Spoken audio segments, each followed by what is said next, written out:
하루 15분 성경 읽기 생명의 말씀사 현대인의 성경.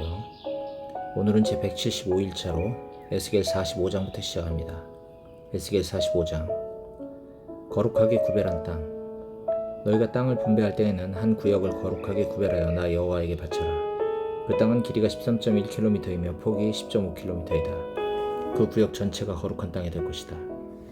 그 중에서도 성소에 속할 땅은 가로 세로 262.5m의 정사각형 땅이며 그 땅은 26.3m 폭의 사방 둘레는 빈터가 되게 하라. 그 구별한 땅 중에서 길이 13.1km와 폭 5.3km를 측량하여 그 구역 내에 성전을 세워라. 그 땅은 거룩한 곳으로 성소에서 나를 섬기는 제사장들이 사용할 것이며 제사장들의 집과 성전을 짓는 터가 될 것이다. 그리고 그 나머지 땅인 길이 13.1km와 폭 5.3km의 땅은 성전에서 섬기는 레위 사람들의 소유로 주어 그들이 사는 부락이 되게 하라. 그리고 거룩하게 구별한 땅과 인접한 폭 2.6km와 길이 13.1km의 땅은 이스라엘 백성이 누구든지 살 수 있는 성의 기지로 삼아라.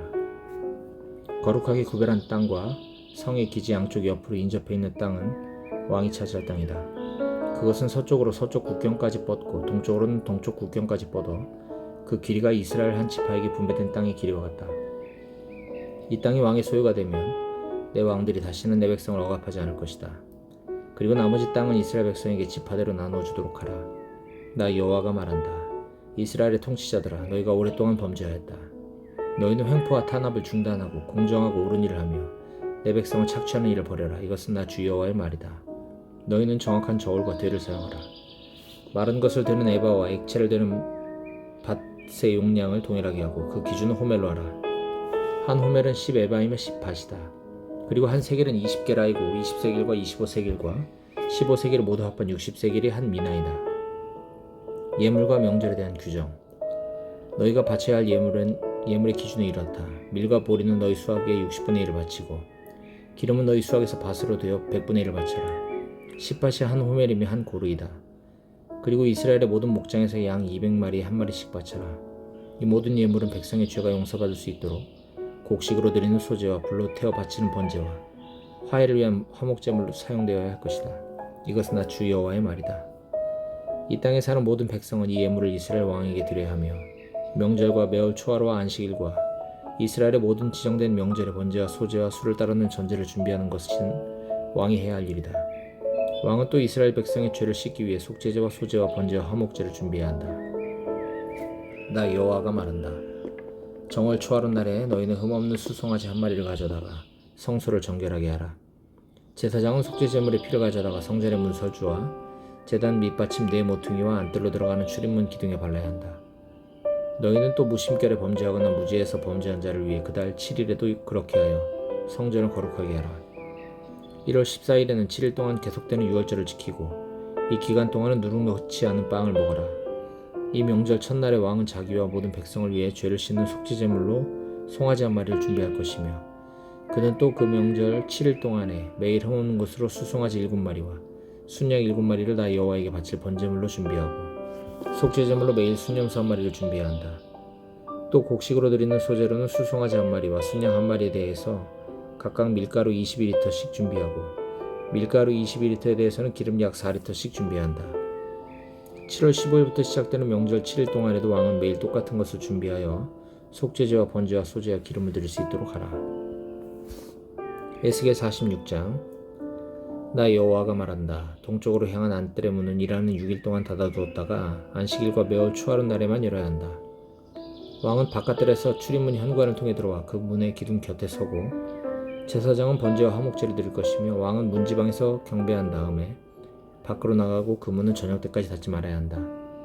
이 땅 백성들도 안식일과 매월 초하루 날에는 그 문간 입구에서 나 여호와에게 경배해야 한다. 안식일에 왕이 나 여호와에게 드려야 할 번제물은 흠없는 어린 양 6마리와 흠없는 순양 1마리다. 그는 또 곡식으로 드릴 소제물로 순양 1마리에 밀가루 22리터를 드리고 어린 양에 대해서는 바치고 싶은 대로 바칠 것이며 밀가루 22리터에 대해서는 기름 약 4리터씩 드려야 한다. 그는 또 매월 초하루 날에 수송아지 1마리와 어린 양 6마리와 순양 1마리를 모두 흠이 없는 것으로 드릴 것이며 또 소제로 수송아지의 밀가루 22리터와 순양에도 밀가루 22리터를 드리고 어린 양에 대해서는 바치고 싶은 대로 바칠 것이며 밀가루 22리터에는 기름이 약 4리터씩 바쳐야 한다. 왕이 들어올 때에는 이 출입문 현관을 통해 들어오고 나갈 때에도 이리로 나가야 한다. 그러나 지정된 명절에 이 땅 백성이 나 여호와 앞에 경배로 나올 때에는 북문으로 들어온 자는 남문으로 나가고 남문으로 들어온 자는 북문으로 나가야 하며 아무도 들어온 문으로 나갈 수 없고 그 맞은편 문으로 나가야 한다. 이때 왕은 백성들 가운데 있어야 하며 그들이 들어올 때 들어오고 그들이 나갈 때 나가야 한다. 명절과 축제 때에 곡식으로 드리는 소제물은 수송아지 한 마리의 밀가루 22리터와 순양 한 마리의 밀가루 22리터이며 어린 양에 대해서는 바치고 싶은 대로 바치고 밀가루 22리터에는 기름이 약 4리터씩 바쳐야 한다. 왕이 자원하는 예물로 번제나 화목제를 나 여호와에게 드리고자 할 때에는 안뜰 동문을 열어두어야 한다. 그는 번제와 화목제를 안식일에 드리는 것처럼 드리고 밖으로 나갈 것이며 그가 밖으로 나간 다음에는 문을 닫아야 한다. 매일 아침마다 너희는 흠이 없는 1년 된 어린 양 한 마리를 준비하여 나 여호와에게 번제로 드리고 그것과 함께 드릴 곡식의 소제물로 밀가루 약 4리터와 기름 1.2리터를 섞어 매일 아침마다 드리라. 이것은 영원한 규정으로 삼아 나 여호와에게 곡식으로 드릴 소제이다. 이와 같이 어린 양과 밀가루와 이 기름은 매일 아침마다 준비하여 정기적으로 드리는 번제로 삼아라. 나 주 여호와가 말한다. 만일 왕이 한 아들에게 자기 재산의 일부를 선물로 준다면 그것은 그 아들에게 상속된 재산이 되어 대대로 그 자손들의 것이 될 것이다. 그러나 만일 왕이 재산의 일부를 한 종에게 선물로 준다면 그것은 종이 자유를 얻게 되는 희년까지만 그 종의 소유가 되고 그 후에는 소유권이 다시 왕에게 돌아갈 것이다. 왕의 재산은 그 아들만이 물려받을 수 있다. 왕은 백성의 재산을 강제로 뺏어서는 안 되며 왕이 자기 아들에게 재산 주고 싶으면 자기 재산 중에서 주어야 한다. 그래서 내 백성이 재산을 잃고 그 땅에서 떠나 흩어지는 일이 없어야 할 것이다. 그 후에 그가 그 문 측면에 있는 출입구를 통해 나를 데리고 북쪽으로 향한 제사장의 거룩한 방으로 들어갔다. 그는 그 방들이 있는 서쪽 끝에 한 곳을 가리키면서 이렇게 말하였다. 이곳은 제사장의 허물을 속하는 속건제와 죄를 씻는 속죄제 희생제물을 삼고 곡식으로 드리는 소제의 제물을 굽는 곳이다. 여기서 제물을 삶고 굽는 이유는 거룩한 것을 바깥들로 가지고 나가 백성들이 피해를 입지 않도록 하기 위해서이다. 그런 다음 그는 나를 데리고 바깥들로 나가서 뜰 네 구석을 보여주었다. 그래서 내가 보니 그 구석마다 또 다른 뜰이 있었으며 그 뜰 네 구석은 담으로 막혀 있었다. 그리고 그 구석들의 길이는 21m이고 폭은 15.8m인데 네 구석의 크기가 모두 같았다. 이 구석 담 안으로 돌아가며 돌로 쌓은 부엌이 있고 거기에 제물을 삶을 수 있는 설비가 있었다. 그가 나에게 이것은 성전에서 섬기는 자들이 백성의 제물을 삶는 곳이다 하고 말하였다. 에스겔 47장 성전에서 흘러나오는 물. 그가 나를 데리고 성전 문으로 갔다. 그래서 내가 보니 성전 문지방 밑에서 물이 나와 성전 전면이 향하고 있는 동쪽으로 흐르다가 성전의 오른쪽 곧 제단의 남쪽으로 흘렀다. 그는 또 북문을 통해 나를 바깥으로 데리고 가서 동쪽으로 향한 문을 돌아보게 했는데 그 문 남쪽에서 물이 흘러내리고 있었다.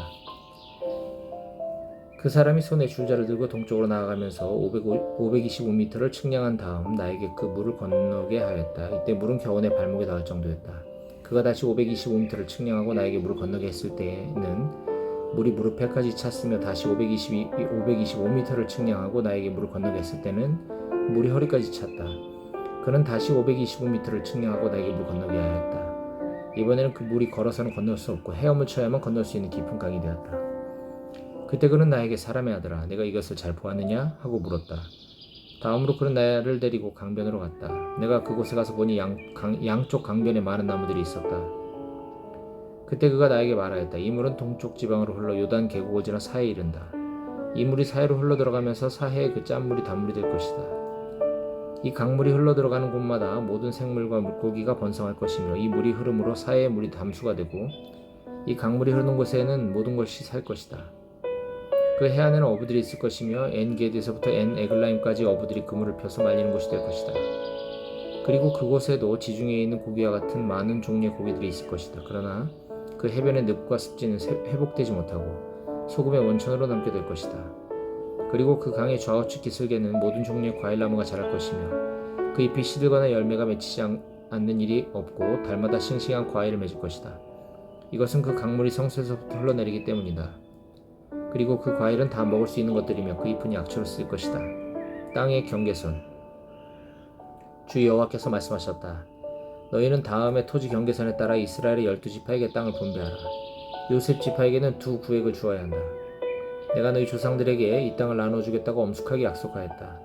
그러므로 너희는 이 땅을 공평하게 분배하여 너희 소유로 삼아라. 이 땅의 경계는 이렇다. 북쪽 경계선은 지중해에서부터 동쪽으로 에들론 길을 통해 하맛 고개를 지나 스타성을 거쳐 다마스커스와 하맛 경계 사이에 있는 브로다와 시브라임을 지나 하오란 경계선에 위치한 하셀 핫디곤까지이다.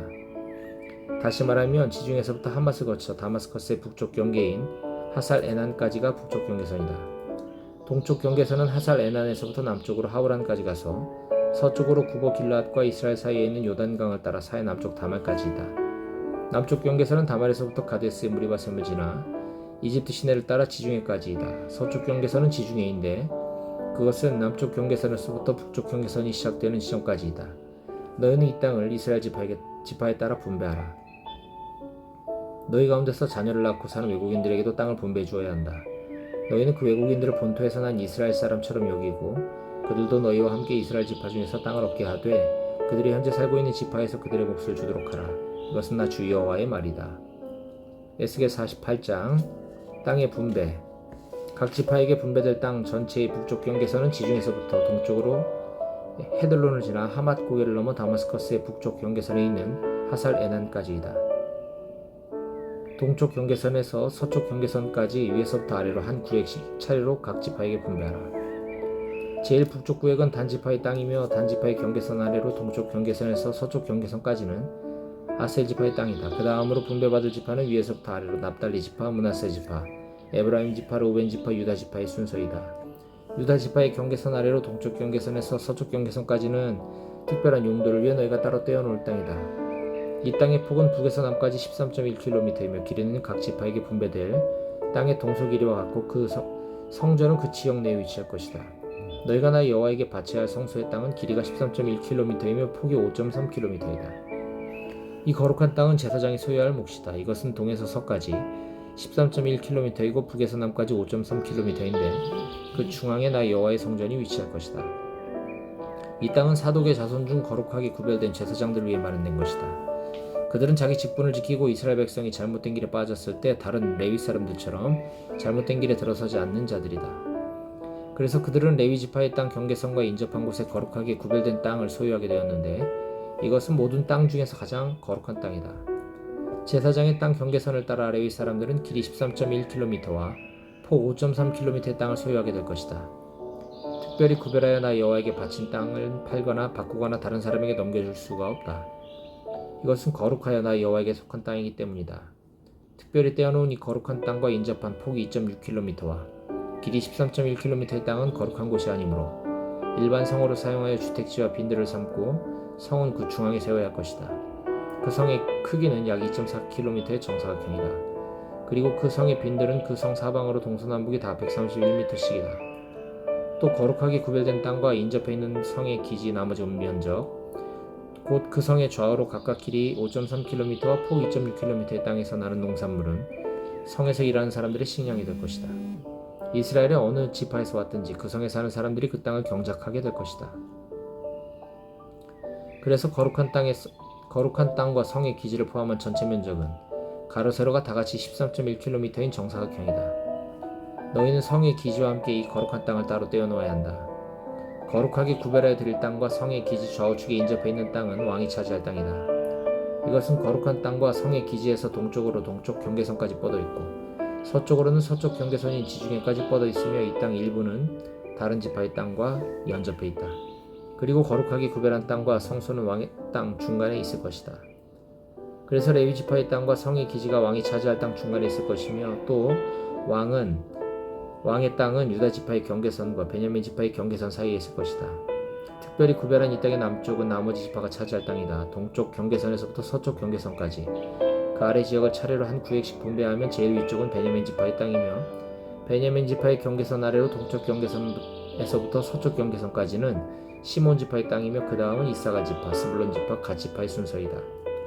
그리고 갓 지파의 남쪽 경계선은 다말에서부터 가데스의 무리바셈에 이르고 거기서 이집트 시내를 따라 지중해에 이른다. 이것은 너희가 이스라엘 지파에게 분배할 땅으로 각 지파의 몫이다. 나 주 여호와가 말하였다. 성의 기지 안에 있는 그 성은 가로 세로 약 2.4km의 정사각형으로 성벽 사면에 각각 성문이 3개씩 있으며 그 성문들의 이름은 각 지파 이름을 따서 붙일 것이다. 북쪽에 있는 세 개의 문은 루벤 문, 유다 문, 레위 문이며 동쪽에 있는 세 개의 문은 요셉 문, 베냐민 문, 단 문이며 남쪽에 있는 세 개의 문은 시몬 문, 이사갈 문, 스불론 문이요 서쪽에 있는 세 개의 문은 간 문, 아셀 문, 납달리 문이다. 그리고 그 성의 전체 둘레는 약 9.5km이다. 사람들은 그 성을 여호와께서 계시는 성이라 부를 것이다.